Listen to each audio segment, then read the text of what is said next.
नमस्कार बच्चों, मैं रेशमा यादव ब्रिजलाल जिंदल डेवी स्कूल जाखल से। आज हम कर रहे हैं 9वीं कक्षा की पुस्तक क्षितिज भाग 1 के गद्य खंड का पाठ है सांवले सपनों की याद। इसके जो लेखक हैं वो हैं जाबिर हुसैन। यह जो पाठ है वो प्रसिद्ध पक्षी विशेषज्ञ सालिम अली की मृत्यु के तुरंत बाद डायरी शैली में लिखा गया है। इसमें लेखक ने प्रसिद्ध पक्षी वैज्ञानिक सालिम अली के जीवन का संक्षिप्त चित्रण किया है। उसे सांवले सपनों की याद कहा गया है। सालिम अली अपने कंधों पर सैलानियों की तरह अपने अंतहीन सफर का बोझ उठाए चले गए। जैसे कोई पक्षी मरने के बाद फिर से लौट कर नहीं आता, वैसे ही सालिम अली भी लौट कर नहीं आएंगे। बच्चों, एक बार बचपन में सालिम अली एयर गन से खेल रहे थे कि अचानक एक गोली नीले कंठ वाली गोरैया को लगी और वह घायल होकर गिर पड़ी। उस गोरैया की हालत को देखकर सालिम अली को इतना दुख हुआ कि उनके जीवन की दिशा ही बदल गई और वह पक्षी प्रेमी बन गए।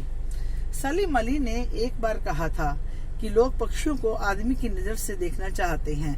यह उनकी भूल है। लोग तो प्रकृति को भी अपनी नजर से देखना चाहते हैं।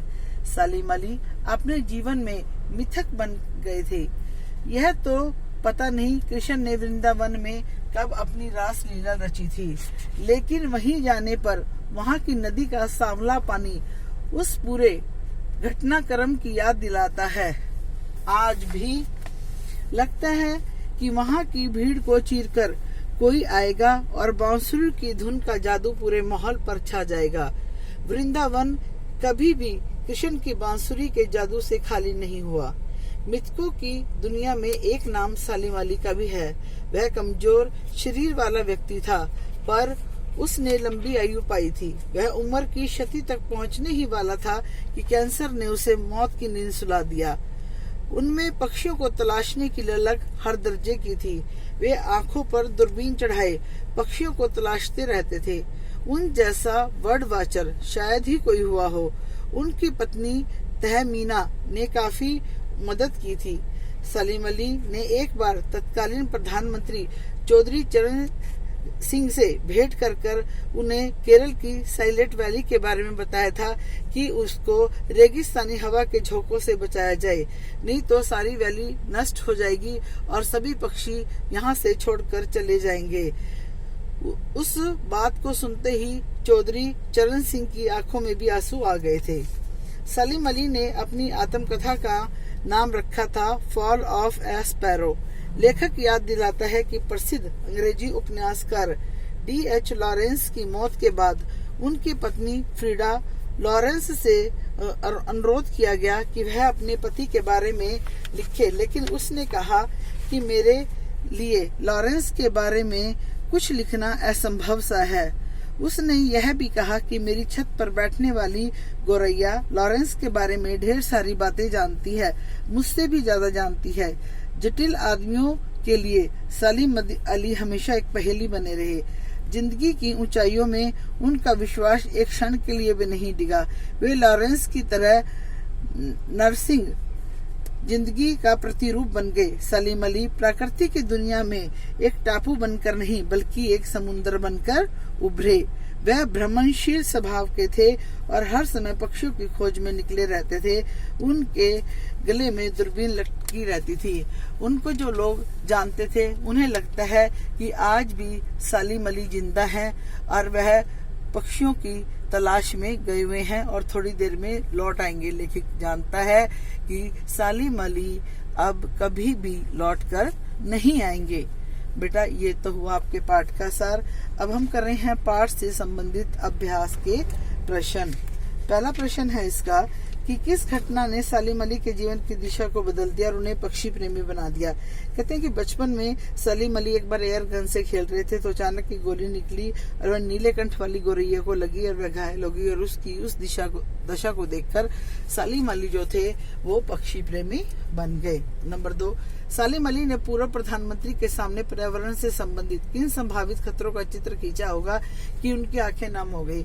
सालिम अली ने बताया था कि जो केरल की जो साइलेंट वैली है उसको रेगिस्तानी हवा के झोंकों से बचाया जाए, नहीं तो सारी वैली नष्ट हो जाएगी, पशु पक्षी वहां से छोड़कर चले जाएंगे। जिसको सुनकर चौधरी चरण सिंह की आंखों में भी आंसू आ गए। लॉरेंस की पत्नी फ्रीडा ने ऐसा क्यों कहा होगा कि मेरी छत पर बैठने वाली गोरैया लॉरेंस के बारे में ढेर सारी बातें जानती है? क्योंकि लॉरेंस जो थे वो अपनी छत पर बैठे रहते थे और वहां पर एक गोरैया थी, वे उससे ढेर सारी बातें करते रहते थे। इसलिए जब उनकी मृत्यु के बाद लॉरेंस की पत्नी से उनके बारे में जाना गया तो उसने कहा कि मेरे से ज्यादा तो छत पर बैठने वाली गोरैया उनके बारे में ज्यादा जानती है। आश्चर्य स्पष्ट कीजिए, वो लॉरेंस की तरह नर्सिंग जिंदगी का प्रतिरूप बन गए। कहते जो थे लॉरेंस का जीवन बिल्कुल ही प्रकृति में था। इसी प्रकार सालिम अली का जीवन भी जो था वो प्रकृति में था। उन्होंने प्रकृति पर भी कई कविताएं लिखी थी।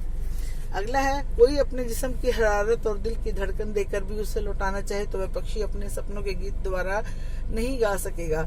इस कथन का आशय है कि मरा हुआ व्यक्ति लौट कर नहीं आता, उसे जीवित करने का लाख प्रयत्न करो फिर भी उसके शरीर में कोई भी हरकत नहीं होती। अगला है, सालिम अली प्रकृति की दुनिया में एक टापू बनने की बजाय अथाह सागर बनकर उभरे। क्योंकि सालिम अली जो थे वह एक टापू की तरह छोटे नहीं थे। उन्होंने प्रकृति में या पक्षियों की प्रजाति ढूंढने में इतना ज्यादा काम किया था कि एक टापू कहना उन्हें बहुत छोटी बात होगी। वह प्रकृति की दुनिया में एक सागर की तरह थे कि जिस तरह सागर की गहराई को मापा नहीं जा सकता, उसी तरीके से सालिम अली के किए गए कार्यों को भी नापना कठिन है। इस पाठ के आधार पर लेखक की जो भाषा शैली है वो सरल है, उसकी जो भाषा शैली है वो चित्रात्मक है। लेखक ने हिंदी के तत्सम शब्दों का इसमें प्रयोग भी किया गया है और वर्णनात्मक शैली का प्रयोग भी हुआ है। इस पाठ में लेखक ने सालिम अली के व्यक्तित्व का जो चित्र खींचा है उसे शब्दों में लिखो। इसमें जो सालिम अली है वो प्रसिद्ध पक्षी वैज्ञानिक थे, वह घुमक्कड़ प्रवृत्ति के थे। सलीम अली को जो थी पर्यावरण की सुरक्षा की चिंता हमेशा लगी रहती थी। सलीम अली हिमालय और लद्दाख की बर्फीली जमीन पर जीने वाले पक्षियों की वकालत करते थे और यहाँ तक कि उनका जिंदगी की ऊंचाइयों में अटूट विश्वास था। सामले सपनों की याद शीर्षक की सार्थकता। कहते हैं कि जो लोग मतलब सालिम अली को जानते हैं उन्हें ये लगता है कि सालिम अली अभी पक्षियों की तलाश में गए हुए हैं, वह थोड़ी देर में गले में दूरबीन डालकर वापस आ जाएंगे। लेकिन लेखक जानता है कि सालिम अली अब इस दुनिया में नहीं है, इसलिए इस पाठ का शीर्षक सामले सपनों की याद जो है वो सार्थक है। बच्चों, ये थे अभ्यास से संबंधित प्रश्न। अब आपने इस पाठ को ध्यान से पढ़ना है और अभ्यास के जो प्रश्न हैं उन्हें अपनी फेयर नोटबुक पर उतारना है। धन्यवाद।